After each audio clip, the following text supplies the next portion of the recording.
So, I'm telling my friend Rachel about the additional documentation I might need for Aliyah, and she goes, "Additional? I thought you already had all the Jewish paperwork?" And I have to explain that apparently, proving you're Jewish isn't like proving you have a driver's license. It's more like proving you're qualified to join the Illuminati. They want your entire Jewish life story, documented and cross-referenced, like you're applying to be the chief rabbi of the universe. The thing is, once you start down the rabbit hole of Jewish documentation, there's basically no limit to what might be considered helpful evidence. It's like they're building a case for your Jewishness that would hold up in the Supreme Court. Birth certificate? That's just the opening statement.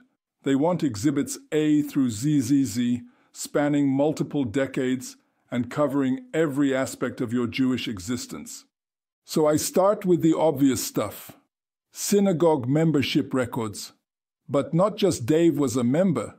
They want detailed membership records. How long was I a member? Did I pay my dues on time? Did I volunteer for events? Did I complain about the catering like a proper synagogue member? I'm basically providing a Jewish employment history. Previous position, congregant at Temple Beth Shalom, 2015-2023. Duties included showing up for high holy days, arguing about the music choices, bringing mediocre kugel to potlucks.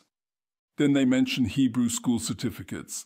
And I'm thinking back to being 8 years old, sitting in Hebrew school every Tuesday after regular school, wondering why I needed to learn another alphabet when I was already struggling with the first one.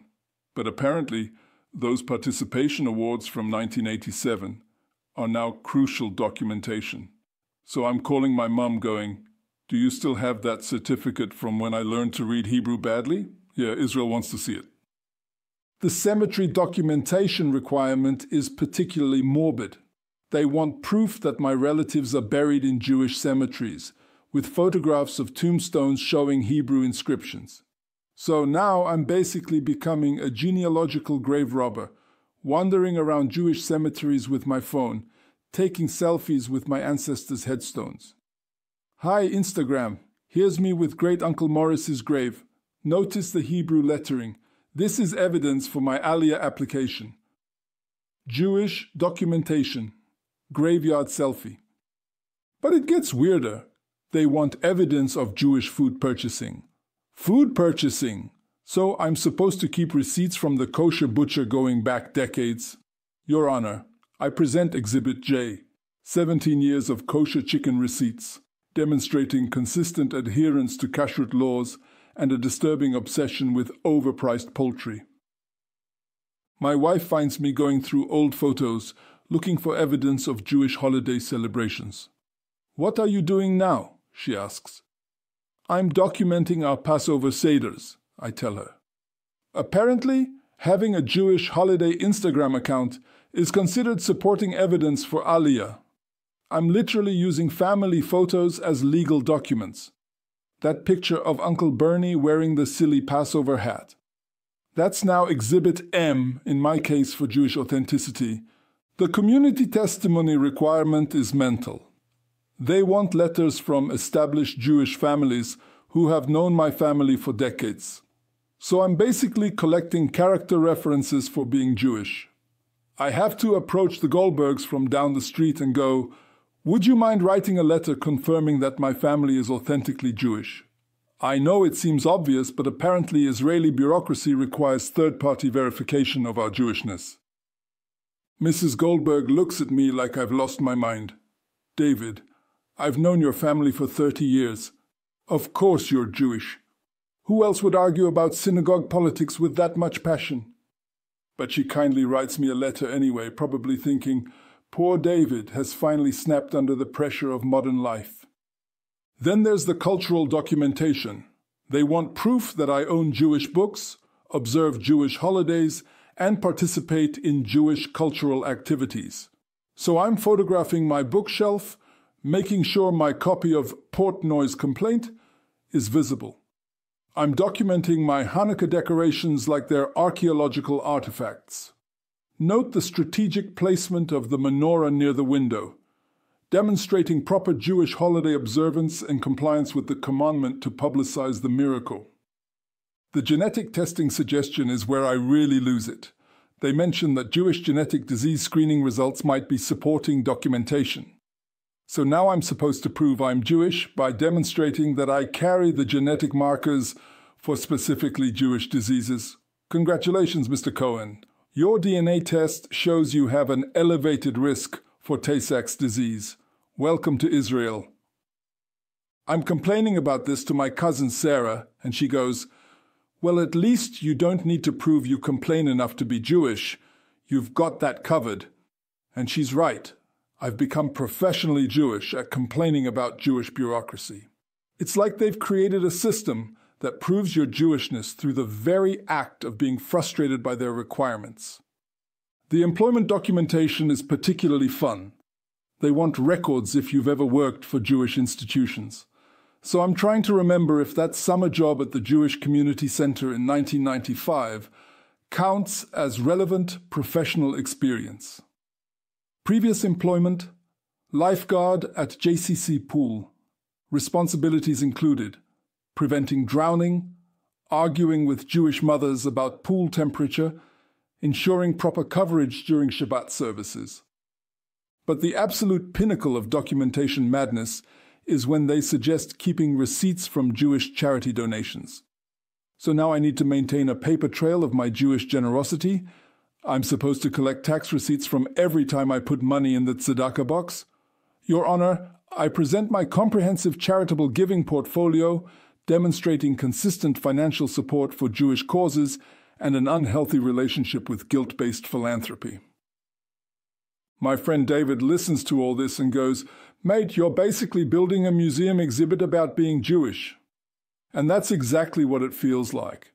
I'm curating the David Cohen Jewish experience, complete with artifacts, testimonials, and photographic evidence spanning 4 decades. The timeline approach they recommend is like creating a Jewish autobiography. I need to demonstrate continuous Jewish identity across multiple decades, with supporting documentation for each period. It's like writing a very boring memoir. Chapter 3. The Hebrew School Years. Evidence includes participation certificates and traumatic memories of Hebrew alphabet flashcards. I'm organizing documents chronologically, creating a comprehensive narrative of my Jewish journey. Birth, circumcision, Hebrew school, bar mitzvah, synagogue membership, marriage, children's Jewish education. It's like a Jewish life flowchart with receipts attached to every major milestone. The really mental part is that I now know more about documenting Jewish identity than most rabbis. I could teach a course. Advanced Jewish Authentication. A comprehensive guide to proving your religious authenticity to government bureaucrats. I've become a Jewish documentation consultant by necessity. But there's something weirdly satisfying about having such comprehensive proof of my Jewish life. I'm not just Jewish, I'm documentably, verifiably, multiply corroborated Jewish. I have a paper trail that traces every aspect of my Jewish existence from birth to present, all properly authenticated and cross-referenced. When I finally assemble my complete Jewish documentation package, it's basically an encyclopedia of Jewish living. Birth certificates, synagogue records, community testimonies, holiday photos, cemetery documentation, charity receipts, Hebrew school certificates, and a detailed narrative explaining how all these pieces fit together to form the complete picture of an authentic Jewish life. My wife looks at the finished package and shakes her head. You've basically written your Jewish memoirs in the form of a legal brief. And she's absolutely right. I've turned my entire Jewish identity into a court case with evidence and witnesses and supporting documentation that would convince even the most skeptical jury. Though I do worry what happens if they want even more documentation. At what point do I run out of ways to prove I'm Jewish? Do I need to provide DNA samples from my chalado? video testimonials from my mezuzah, a sworn affidavit from my Jewish guilt. At this point, I'm pretty sure I'm the most thoroughly documented Jew in human history. I don't just practice Judaism.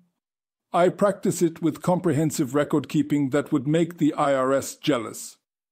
I'm not making Aliyah so much as I'm submitting a PhD thesis on the topic of being David Cohen, a comprehensive analysis of 4 decades of Jewish authenticity. But hey, at least when I finally get to Israel, I'll have definitive proof that I've earned my place there. I'm not just emigrating.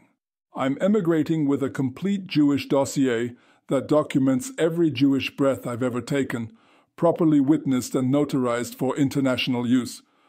Though next time someone asks me about proving Jewish identity, I'm definitely going to suggest they start keeping receipts from day one. Congratulations on your circumcision. Don't forget to keep the medical records. You'll need them for immigration documentation in 30 years.